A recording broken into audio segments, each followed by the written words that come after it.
Hello and welcome to the oddschecker betting show sponsored by Unibet. I'm your host, George Elek, and I'm joined just by Andy Holding today as we review the Cheltenham Festival weights that came out this week and also look ahead to this weekend's racing as well. Andy, busy time of year this one. We're into March, not long now, as Ed Quigley would say. How are you feeling? Yeah, I'm really excited, like all racing punters are, and connections of the horses. I think we just want a smooth passage between now and then. Don't want any of our anti-post bets to go up in smithereens, as sometimes is the case. Obviously, we're all looking at the weather and seeing if they're going to get any rain in the next sort of 10 days. Doesn't look as though we're going to get too much, which is going to be interesting with the various horses, where they're likely to go, and that'll determine what races they run in. But yeah, I think we've got pretty much a rough idea where we're going to be going in most of the races now. And obviously we're going to be touching upon the handicaps with the weights being revealed the other day, and to try and make sense of them. That is the plan in this one, and that's where we're going to be kicking off. But before we do, a couple of things to mention in relation to our sponsors, Unibet.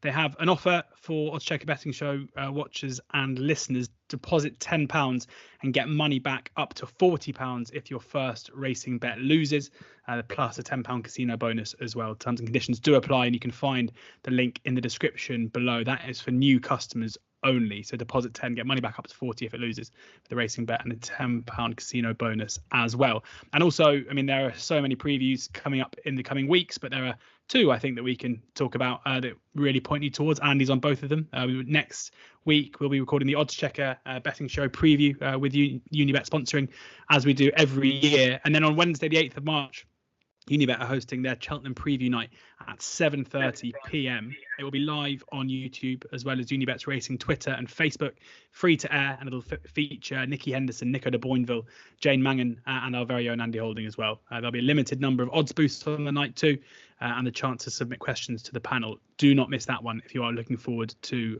the festival in a couple of weeks' time. But yeah, let's talk about the weights at the handicap. You know, we did the Irish angle last week, and you and Johnny both said it was very difficult to put up too many horses in that show until we knew the situation with regards to what the handicapper had done with certain horses within it. We're going to start with a question where Harry, who slid into my DMs to ask a question, which was very kind of him, said, question for Andy for tomorrow's betting show. He mentioned Philly Bay at 7-1 for the county hurdle after only being put up £4 on the back of his back of his second behind Oak on Risk at Newbury. The handicapper has since reassessed and put him up a further £4. Would he consider that £8 rise enough to stop him, or still very fair, all things considered? Yeah, it's a good question.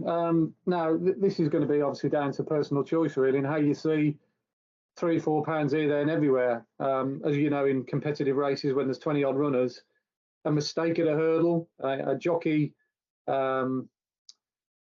miscalculation, going on the wrong part of the track, making his manoeuvre too early, making his manoeuvre too late, can be the difference between winning and losing, rather than adjusting for £3 or £4. I mean, I don't think you can put an amount on how much it takes out of a horse when he makes a bad mistake, for instance. So there's so many different factors, the ground obviously on the day, the stable form, that you sort of bog yourself down and tie yourself in knots trying to worry about, oh God, has he got extra £3 or £4 too much?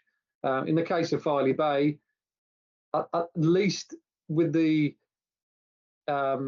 introduction of the extra rating that he's got from Newbury, he's got half a chance of actually getting in the race now in the first place, because as it stands at the moment, it's looking like a pretty classy looking county hurdle. I think what we've got here as well is the fact that a lot of the novices, either side of Irish Sea, let's take Hunter's Yarn and Pembroke, for instance, they've already, sort of like shown their hand in sort of graded races, and they've been talked about running in graded races. And there's a hell of a lot of horses, it's like I say, in that category, the Path Doors of this world, the Phil Doors of this world. So I think this is a really, really strong renewal of the county hurdle potentially. But at least with Filey Bay now, he's earned his right to get in. I think he will get in. He's number 30 currently on the list. If he hadn't gone up extra 4, I don't think he'd probably even, get a chance to run. But as it stands, look, his Betfair Hurdle Run, I think, is the standout piece of form. Others would argue you could create cases for plenty of others as well, including Jinkoko, who perhaps I'll talk about in a second or two. But that second in the Betfair has already been boosted by Rubo, was it, last week, who won for the Nichols team? I think he finished 10th, didn't he, in the Betfair? Yeah. He was well down the pack. So, given what Evan Mullins does as well with these handicappers, I think there might be a deal of improvement to come. So, as I said, thought 7-1 was a fair price. He's now looking as though he go off a little bit shorter than that. And, he still stands as a reasonably good option. Yeah, Filey Bay now 5-1 with Unibet, who are also going a fifth to 5 now, and that is the case for plenty of the races over the course of the festival. Unibet are now no bet on all 28 festival races and are extra places for the Ultima, the Boodles, the Coral Cup, the Grand Annual, the Pertemps, the Plate, the Kimyo, the County Hurdle, and the Martin Pipe. So NRNB on all races, meaning if they don't run, you get your money back, and extra places in all of those races too. So make sure you check that out. Brilliant stuff from them. Where else do you think the notable, the headline grabbing news came from after the weights came out this week? Any that you were surprised with in a positive sense? Well, I think the first thing to take out of it is the reaction most of the time from the Irish trainers. I think in the last sort of 10 years, there's always been some grumblings, hasn't it? Oh, why has my horse gone up, this amount for standing in its box? Why does the Irish Handicap have it at this? And when it comes over here, they get treated differently. I think that the strangest one, or the strangest reaction, would be Gordon Elliott's reaction to his whole team in general. He said he didn't have any complaints, which is in stark contrast to previous years when he's argued the toss over, how much weight Söderberg's got to carry in the Pertemps final, how much weight Delta Work's got to carry in the Pertemps final. But lo and behold, he's won 3 of the last 5 years of the Pertemps final, no matter what the handicap has done. And I think that probably says as much of how he feels the chances are of Maxim than I think any of his other entries at the Cheltenham Festival, because he absolutely made mincemeat of a very, very competitive field in the defining qualifier for the Pertemps final. I think the last 4 or 5 years, the winner has come from that particular race, including a lot of Gordon's. And Maxim won it, and not only did he win it, he won by sort of 20 lengths, pulling a cart. In turn, he clocked a very fast time, a time in comparison to Home by the Lee, won the Grade 1 on the same card. So you could argue that Maxim should be in the States Hurdle based on just pure numbers. He was then bumped up to 138. And rather surprisingly, Gordon then ran him in a similar race at Leopardstown at the DRF. Almost like, well, why did you need to run him? He got hampered, didn't get a clearest to runs, and then just finished sort of mid-division under a hands and heels ride. It was almost an exercise in just sort of going through the motions, really. Now, off the back of that, you'd say, well, how could the handicapper possibly adjust him from 138, which he was going into that, to now 145? It seems a bit criminal, to be honest, given that he got well beat by Percival de Goa. But I think the handicappers took a view that he needed to take that first victory at face value and not prevent him to be made to look a bit of a laughing stock. And I said that Gordon hasn't come out in the press to say that he might internally be a little bit disgruntled, but he hasn't made any bones of it or meal of it. So I think he might even be happy with 145. He's probably thinking, well, it doesn't matter what you give him, this horse will still win. So that was my kind of like initial reaction coming from that. The fact that he's quite happy with Maxim's subsequent seemingly harsh rise to 145, it probably won't make that much difference, like it hasn't with all the horses that Gordon's won with. Yeah, Maxim currently 7-1. The Pertemps, one of those races we mentioned, where now an extra place, so 7-1. That's best price out there too. A fifth to 5 for Maxim. Andy, any others? One more that caught your eye? Yeah, there's several really. I mean, I've always been a big fan of the juveniles, and the Boodles is always an intriguing race for me to sort of work out. I think it's going to be quite a compact handicap. So again, I don't think you're looking at, this can't win because he's got £2 or £3 more here than everywhere. I think what you need to look at in these, when you've got small sample sizes, is what kind of horse you're dealing with. Is the horse that you're going to be selecting, is he physically tough? Is he mentally tough? Has he got the right kind of attitude to cope with, the hustle and bustle of a 20-25 run a handicap around Cheltenham?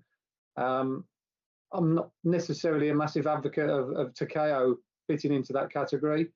He's just looked a little bit of a weak finish on a couple of occasions. Now, I know he has been taking on sort of graded horses, so that might not necessarily carry a great deal of weight. But like I said, my gut feeling with him and my impression I've made of him, would I trust him to sort of come up the Cheltenham Hill? Particularly, given that he's a short price, possibly not. I quite like Charles Burns' horse, Biker, who's I think currently second favourite. Yeah, look at him; he's a big, robust slab of a horse that can certainly hand himself in a dark alley. And I noticed that he ran in the very same race that 3 of the last 4 winners of the Boodles running. Ordinarily, you'd want to be on the winner. I think Band of Outlaws was the first to fly the flag for that race. Last year's winner, who beat Gaelic Warrior, he won the Nice race. And this year, Sir Alan won it, Andrew Slattery's horse. But I've watched that video back several times, and I still, to my opinion, think Biker was the best horse in the race. He wasn't given a hard time once his jockey realised that he probably wasn't going to get to the first day, but he ran on very strongly up the running, under a tender ride. And I think he's come out of it quite well treated. So I've managed to sort of whittle it down to 2 or 3 in that race, but my number 1 would be Biker. I just like his profile. Biker 7-1 with Unibet as it stands at the moment to KO. I mean, my next question, Andy, is do you have a couple of negatives off the back of the news this week? I'm guessing Takeo is one of them. You mentioned that as well with Johnny last week. Any others that you would advise, maybe single figure prices that you'd advise punters to swerve? Well, I think there's a few that have been harshly done by. She Wears It Well's gone up quite markedly. That maybe stop her running the per attempt. They might have to go down the mare's route with her. It's interesting that JP McManus has put 2 of seemingly his best novices in the Grand Annual.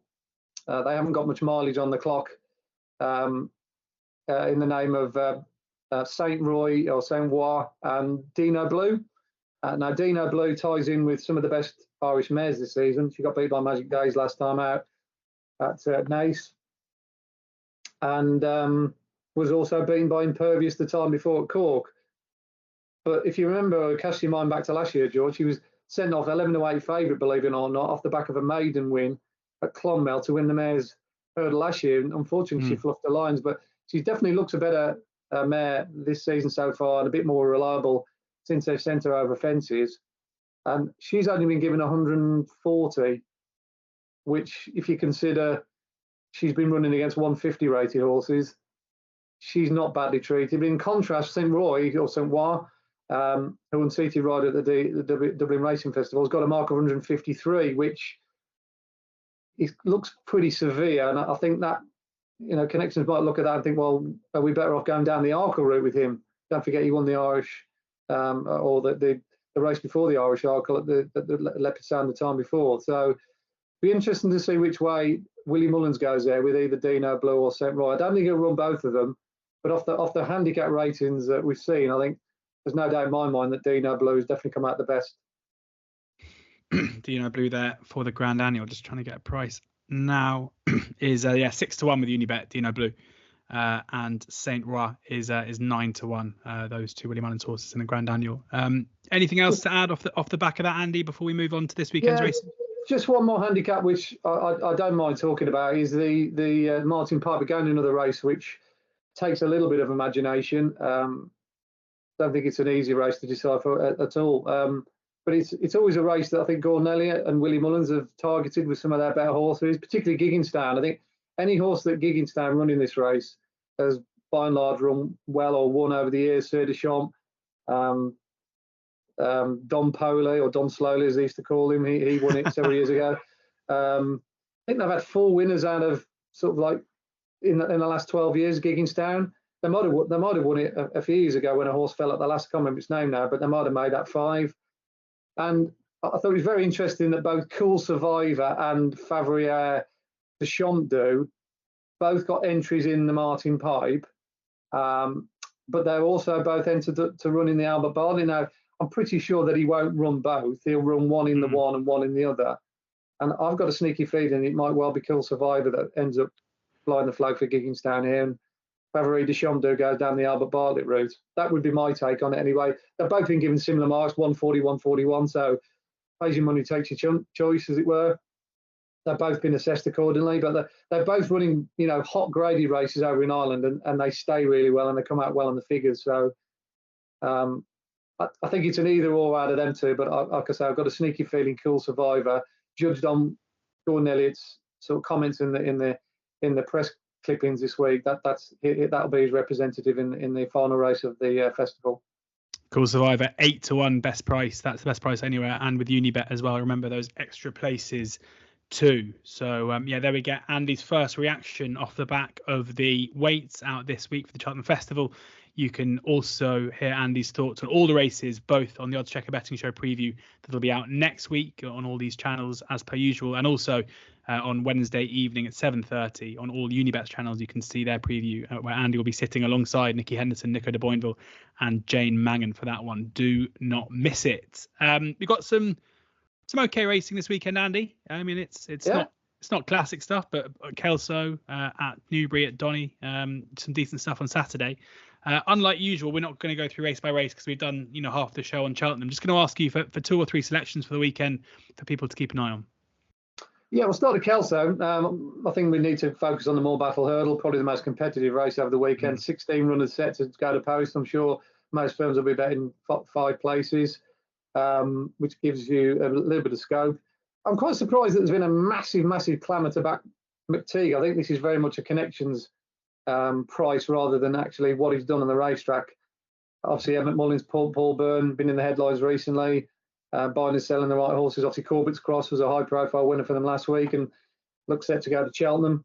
And McTeague, obviously, bookmakers are very keen to swerve him because the shunter landed an almighty gamble in this race a few years ago before going on to win the plate at the festival and got a nice little juicy bonus for the owners if he needed any more money. But McTeague, he's been a bit disappointing on his last 2 starts. I think he's been partly rated on his Grade 2 win early on the season, but I don't think that accounted for a great deal. I think when you've got a juvenile early on the year, they're by and large usually taking on pretty weak sort of summer jumping fodder, and they get found out when they take on the big boys in the middle of winter. That would be my take on McTeague. He's got a mark of 142. Now, when you consider that Takeo's got a mark of 135 and he's top rated in the Boodles, like I say, it puts into perspective what this fellow has achieved. Now he was miles behind Lossiemouth when he I think he was 60 odd 70 odd lengths behind Lossiemouth when they last met. So in a line through him, Lossiemouth, Takeo is a better horse than McTeague, and yet the handicapper thinks there's a £7 difference in the favour of McTeague, which doesn't really make any sense to me. So I'd probably take McTeague on in that Moor Battle and go for Teddy Blue, who's rated 130, which I think is more than workable. I actually think he's been dropped since he got beaten in the Betfair the other day. As I said, the form of that race has worked out well already. We've only had a very small sample size, but Rubo, who finished down the field, he bolted up last week in a graded race. He won the Dovecot, didn't he, for Nichols last week. Very strong form. He couldn't cope with the front 2, but I think they were obviously cut above on the day. And given the way that the race panned out, it was easy to not be suited by the track bias. But he's a keen goer. He travels well in his races. He always gives himself every chance, and by and large, he's been a fairly consistent horse throughout the season. So, was it around about 6-1 Teddy Blue? 6-1 with Unibet, yeah. Yeah, I think that's a fair shout. I think he'll be there or thereabouts anyway. Teddy Blue 6-1. That again, best price out there on Oddschecker for Unibet. 6-1, a fifth of 5. That is the 150 at Kelso on Saturday. The Moor Battle Hurdle. Where else are we going next? Yeah, into the next race, the Grade 2. Probably a slight substandard Grade 2 in all fairness. No Cheltenham horses in inverted commas, but it gives them a good opportunity for those of a slightly less fanciful ability-wise to have a crack at this. Interesting that Ferrenly, again, another Emmett Mullins horse, Paul Byrne owned horse, his favourite. He was third in a good bumper at the DRF last time out, of which the winner of that race, I think he's second favourite to win at Cheltenham. he's a lovely horse as well. I think that they think quite a bit of him. He's going to be a chaser further down the line. Whether I'd want to take 5-2 against probably a little bit more experienced horses. Don't forget this is his first hurdle race in public. He's having to question. I'd sooner rather get with the Tolworth form, represented by Nemean Line and Colonel Harry. That is a great team to be able to choose between the two. Colonel Harry subsequently gone on to win next time out.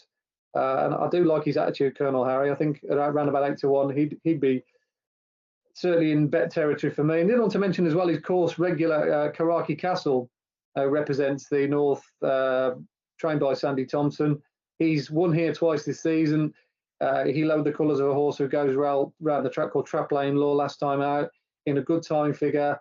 And again, I just like his attitude. I do think that if ever sort of like the locals and the northern-based horses are ever going to beat the southern counterparts, it's at a track like this where you've got a horse like Karaki Castle who knows his way around the Borders venue. A lot of these horses, this will be the first time that they've travelled this far, run at a track like this. I do think Karaki Castle, I think I've seen 16-1 for him. Is that right, George? Is we about 16-1? Yeah, so currently 16-1 best price. Unibet not out yet. Right. So SP only Unibet, but we'll see when they come out. Must be fairly soon. Yeah, those would be my sort of early thoughts against the field, Colonel Harry and Karaki Castle. The next race, I'll be quite keen on Santos Blue. He ran against the track bias last time out at Chepstow, clocked a good number. His sectionals were good. I like the way he hit the line.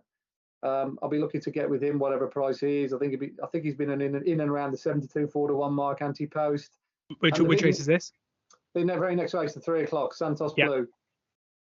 Yeah, Santos Blue. Put in first at 6-1 again. Unibet not out, but 6-1 early prices. Okay, yeah, that's not a bad shout. Bigger than what I thought he would be. And then the big news story really coming out of the 3:30 is not necessarily from what's running, but what's not running. We've got Zanza who lines up here, and he's forfeiting running at his local track and taking on Paint the Dream. There was a big sort of like headline in the Racing Post, the big sort of duke out between Paint the Dream, who's 3 for 3 at the track, against Zanza, who's 4 for 5 at the track. But Zanza's coming here instead, which is a little bit odd in some respects. But other than Lemilos, he seems to have missed out all the big guns. But the big one that's missing is Sounds Russian. Yeah. Which is really, really good from my perspective, because I backed him for the Gold Cup. So that means that they're forfeiting the chance to race for a prize fund of 34 grand on home soil, having already won at Kelso, to have a crack at the Gold Cup. So all bets are still on for Ruth Jefferson's charge when it comes to the blue ribbon in another 10 days' time. So I'm pretty pleased about that, to be honest. Yeah. I was fearing the worst when I saw him line up. I thought, they're bound to go for the easy option, but fair play to them. They're having a crack at the Gold Cup. And as I said before, plenty of previews that we've done, George, I don't think Sounds Russian is as big an outsider as what the market suggests. I think he's going to be a big player in the Gold Cup. There you have it. Gold Cup tip in whilst reviewing a listed race at Kelso on Saturday. Only Andy could do that. Andy, anything else to add in terms of the racing over the weekend? Yeah, I mean, we'll now touch upon that Newbury race, which I mentioned. Unfortunately, we haven't got the sort of big clash between the two. It doesn't look like it anyway, because Zanza's declared to run at Kelso as well. I presume because they've left him in at Kelso that's the way they're going to go. I don't see any other way of thinking, really. That should really, in theory, leave the way for Paint the Dream to take charge of that, even though he's got the steady of 12 stone. He absolutely doors it round the Berkshire venue, jumps well, good ground suits him. And this is his Gold Cup, really, to be honest. It's worth a few quid as well, 34 grand to the winner of that race. So, yeah, I wouldn't want to be posing Paint the Dream in a rush there. Yeah, Paint the Dream 11-4 now, but obviously after final decks, if Zanza does come out, there'll be a heavy rule 4 there. So don't think you'll be getting that 11-4, but that's with Unibet. So there you have it, a review of what we saw in the weights over the course of the week, and then a little preview ahead of this weekend, something for those who will be glued to the TV on Saturday, both at Kelso and at Newbury. And unless anything else to add, Andy? No, I think that's it. I've been through most of the races. I've got half an opinion on. Still got a few up my sleeve for the handicaps. Got to save those. Well, there's a couple in the I've got one for the Gold Cup. I think there's an interesting runner in there. in the Ultima, a race that often goes the way of second season novices. But I think I've laid my cards on the table with most of them. I've backed Filey Bay. The other one I didn't mention was Jin Coco. I said I'd throw a line on him. I've had a few on Jin Coco because he chased home I Like to Move It in the Greatwood. And I don't think his handicap mark has been adjusted too much. He could have easily gone up retrospectively, but he hasn't. So I think Harry Fry at least has got on the right side of the handicapper there with Jin Coco. Jin Coco, I will give you a price there for Harry Fry in the County Hurdle. We've got Jin Coco at 8-1 with Unibet is Jin Coco. Yep. But thank you very much to Unibet as ever for sponsoring the oddschecker betting show. Thanks to Andy for taking the time to speak to us. You can see Andy on the Unibet preview next week, Wednesday the 8th of March, 7:30 on YouTube, on Unibet's Racing Twitter and Facebook, live free to air with Nikki Henderson, Nico de Boinville, Jane Mangan and Andy himself. We'll be back next week with Ed Quigley and Danny Archer and Andy recorded from the oddschecker offices, as we always do, going through every single race of the festival. Always a brilliant day, that. And remember that Unibet are now non-run and no bet on all 23 Cheltenham Festival races, extra places on the day for the Ultima, the Boodles, the Coral Cup, the Grand Annual, the Potemps, the Plate, the Kimyo, the County Hurdle and the Martin Pipe. And a final shout out for that offer as well for new customers at Unibet. Deposit 10, get your money back up to £40 if your first racing bet loses, plus a £10 casino bonus. T's and C's apply. Find the link in the description below. Thank you very much for taking the time to watch or listen to this. We'll be back next week for the big one. In the meantime, enjoy the racing and please do ensure that you're gambling responsibly.